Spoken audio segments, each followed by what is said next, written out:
ఇప్పుడు మళ్ళీ తెలంగాణలో పవన్ కళ్యాణ్ గారు మరొక పర్యటన ఏర్పాటు చేసుకున్నారు.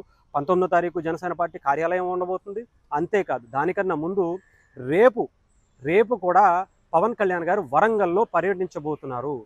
ఆంధ్రప్రదేశ్ డిప్యూటీ సీఎంగా ఒక సాధారణ మంత్రిగా కావచ్చు, లేదంటే ఒక వ్యక్తిగా ఆయన ఇక్కడ వరంగల్కి సంబంధించినటువంటి ఒక చిన్నారిని పరామర్శించడానికి వెళ్తున్నారు. ఆ చిన్నారికి గత కొన్ని రోజులుగా అనారోగ్యంతో బాధపడుతుంది. ఆయన్ని చూడాలనేటువంటి ఆ కోరికను పవన్ కళ్యాణ్ గారు తీర్చడం కోసం వరంగల్లో అడుగు పెడుతున్నారు. పవన్ కళ్యాణ్ నువ్వే అక్కడికి వెళ్ళాలి, హైదరాబాద్ ఆయన తీసుకెళ్తారు.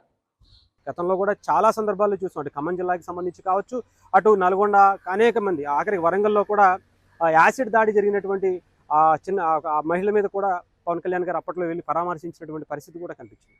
మళ్ళీ ఇప్పుడు కూడా పవన్ కళ్యాణ్ గారు ఆయన వ్యక్తిగత పర్యటనలు అనుకోవచ్చు, లేదంటే పార్టీ నిర్మాణానికి సంబంధించి అనుకోవచ్చు, లేదంటే డిప్యూటీ సీఎంగా అనుకోవచ్చు, ఒక పార్టీ అధినేతగా అనుకోవచ్చు, ఏదేమైనా సరే ఒక మంచి కార్యక్రమాల మీద పవన్ కళ్యాణ్ గారు దృష్టి పెట్టారు. చాలా అద్భుతమైనటువంటి రిజల్ట్ మొన్న తెలంగాణకి సంబంధించినటువంటి ఆ ప్రెస్ మీట్తోనే అర్థమైపోయింది. ఇప్పటికీ ఆ ఊపు అయితే తెలంగాణలో తగ్గల. పవన్ కళ్యాణ్ గారి గురించి, జనసేన పార్టీ గురించి అక్కడ ఉన్నటువంటి మంత్రులు, పార్టీ అధ్యక్షులు అంతమంది మాట్లాడేటువంటి పరిస్థితి పవన్ కళ్యాణ్ గారు అక్కడ ఆయన ఇచ్చినటువంటి ఒక అంటే రాజకీయ చాతుర్యత అనొచ్చో, లేదంటే చాణక్యం అనొచ్చు, ఏదైనా అనొచ్చు. బట్ అక్కడ ఇచ్చేటువంటి ఆ వెనకాల నుంచి వచ్చేటువంటి రిప్లైస్ చూస్తేనే అర్థమవుతుంది. పవన్ కళ్యాణ్ గారు కూడా ప్రధాన పార్టీలకు దీటుగా జనసేన పార్టీని తెలంగాణలో బలోపేతం చేయడానికి నిర్ణయించుకున్నారు. ఇప్పుడు మళ్ళీ ఢిల్లీ వేదికగా కూడా పవన్ కళ్యాణ్ గారు అలాంటి కార్యక్రమాలే చేస్తున్నారు.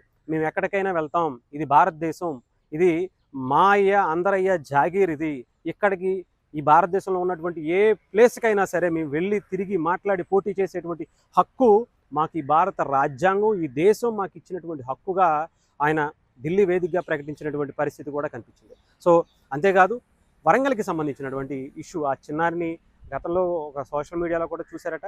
పవన్ కళ్యాణ్ గారి వరకు ఆ వీడియో చేరింది. ఆ పాప ఆ విష్ని పవన్ కళ్యాణ్ గారు పూర్తి చేయడం కోసం ఇప్పుడు వరంగల్లో రేపు మార్నింగ్ అక్కడికి దిగబోతున్నట్టుగా కూడా తెలుస్తోంది. సో చూడాలి ఏం జరగబోతుంది అనేది.